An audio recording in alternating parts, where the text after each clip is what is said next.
would say, yeah, mentally I needed to make a big adjustment because I was impatient and like sometimes I made, bad decisions, and I needed to focus a little bit more because, I felt, I don't know, like my mind was kind of, going elsewhere. And yeah, after the break, after the first set, for sure, I came back, more composed and focused. So I'm really happy about that because it's not, it's matches like that when you actually have to put even more work, where you feel that you oh my god, like it's not natural, So so I'm pretty proud of myself today. And but tennis-wise, I would say, yeah, for sure, the first matches on different stadium, even though the surface is really similar, much more similar than last year comparing Brisbane to here. I would say still I felt, a little bit off the rhythm, so I just knew I need some time for my brain to kind of work on it.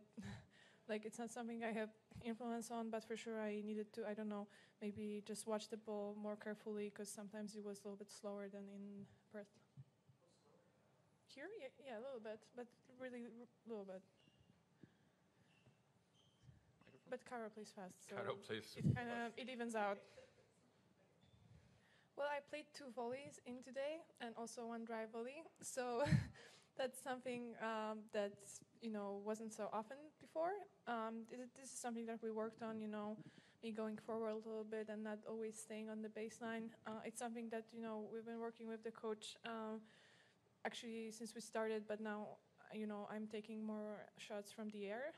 So I'm happy that I feel like if we're gonna get this done, I'm gonna be a player that is more has more complete game, than before. So yeah, for sure it's a step forward.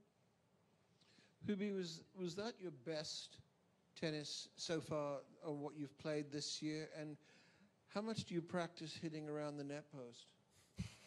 I think so. Today, definitely, I feel like was a really good match from my side. I mean, Adrian is a really tricky opponent. He's a really good competitor. It's not easy to play against him. You gotta stay patient. You gotta run decent amount and battle out there. And yeah, so definitely happy with the performance. And yeah, regarding practicing around the net post, almost every day try to do something, but. Finally, there was an opportunity, so I just went with it. Anyone else? One there.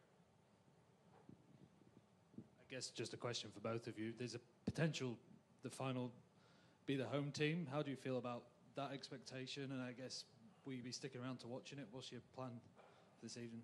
Well, the only difference is that the crowd may be louder, but on the other hand, today on my match with Caro, I don't know about Hubi's because I was watching, from the screen, but on our singles, it was loud because of the French audience anyway. So, I mean, I'm able to focus.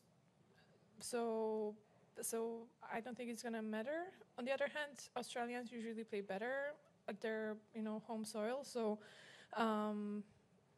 so yeah, we'll see. I mean, you have to be ready anyway.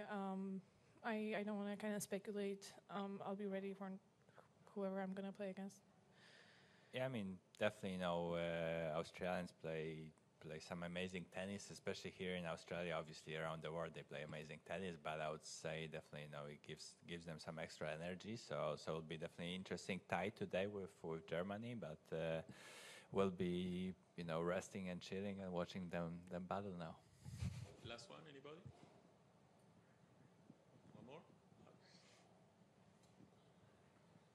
Iga, you were just explaining about the turnaround in the match today. What happens normally when you're in a situation where things can be tight initially and suddenly, not just you, but players at yours level are just able to turn something on and run away with the match? What do you mean, what happens? What is it like a switch going off? Well, because you see it so often, where a match will be tight and suddenly a big name jumps ahead. Well, it's not like we have influence on everything. You can kind of try to focus more. Sometimes it's going to click, sometimes not. But yeah, sometimes, it was 6-1, 6-1. So I would say even though I got my level up, it was, all these circumstances that led up to that score. I wouldn't say like I switched it and that was it, because I tried to switch it even in the first set, but I just needed some time, and I guess if you're gonna keep trying, you're never gonna have regrets that you haven't done that. So sometimes for me it happens when, after 3 points that I lose. Today I needed, to lose a set, which is not perfect, but still the most important thing for me is that I came back. Thank you. Thank you. Thank you.